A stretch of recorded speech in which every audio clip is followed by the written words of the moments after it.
Olá, eu sou o professor Brian e estamos juntos no curso de Sociologia. Nas próximas aulas, nós veremos alguns fundamentos de Sociologia.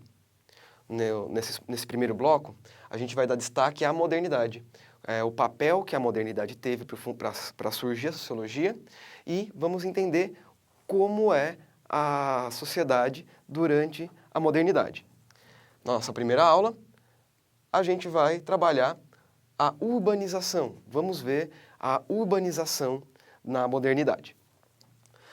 Como vocês já sabem, a sociologia vai surgir como ciência apenas no século XIX. Porém, é no século XV,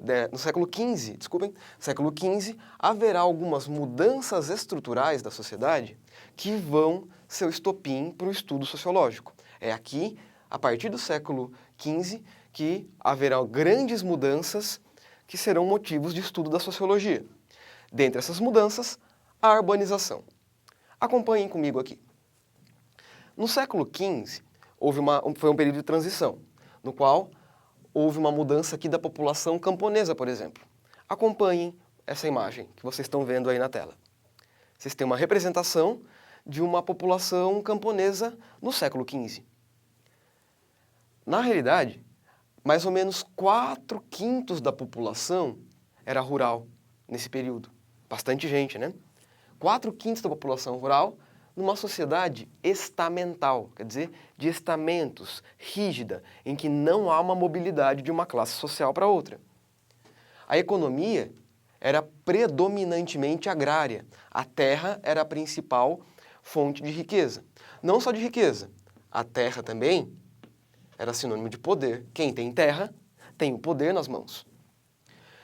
Porém, ainda nesse período do século V, essa população camponesa começou a migrar. Houve aí um êxodo rural. Foi o período de transição, em que começou a haver uma urbanização.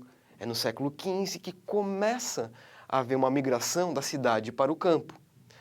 E de modo em que havia já uma mobilidade social com uma economia mercantil. Acompanhem essa outra imagem. Vocês estão vendo aí uma pintura do mesmo período, também do século V, em que tem já um grupo de pessoas, já estão começando a entrar num ambiente urbano. E, nesse período, acontecem grandes mudanças também, como eu já mencionei.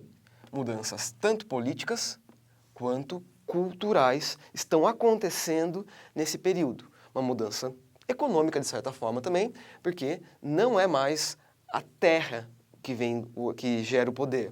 Começa a ser a economia. Nesse período, vão se desenvolver as cidades, as primeiras cidades. Como que funciona uma cidade nessa época? Em primeiro lugar, as cidades eram divididas em bairros. Ué, que novidade tem? Hoje em dia também é dividido em bairro. Com a diferença que os bairros eram bem distintos um do outro. Havia uma separação religiosa e étnica. Cada bairro tem uma etnia. Cada bairro domina uma religião. E o ambiente social, mesmo entre os bairros, era no mercado. O mercado vai ser aqui o ambiente social. É no mercado em que as pessoas se sociabilizam. Deem uma olhada numa outra imagem. Vocês estão vendo aí uma região central em que as pessoas se sociabilizam. Contudo, a igreja católica, a igreja permanece no centro. Embora esteja havendo mudanças, o início da construção da cidade foi alguns séculos antes. Algumas foram construídas já no século XIII. Então a igreja permanece no centro e a cidade vai se desenvolvendo em volta dela. E aqui, quem vai viver nessa cidade, quem vai viver nos bairros? O cidadão. Quem era o cidadão? Ou o que é o cidadão? Bem, cidadão vem do termo civitas, do latim civitas. Foi a mesma palavra que deu origem ao português cidadania, foi a palavra que deu origem à cidade e também cidadão. O que significa, então, civitas, cidadão, cidade, cidadania? Em primeiro lugar, é marcado por direitos individuais. Vocês têm aí uma outra imagem representativa desse período, também com a igreja no centro, porém com poderes individuais. São indivíduos vivendo. Esses indivíduos vão marcar uma ruptura com o coletivo. O coletivo existe, mas é o indivíduo quem ganha força.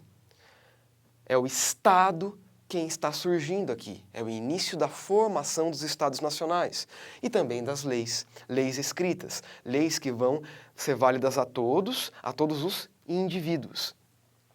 E desse modo, muda radicalmente a sociedade.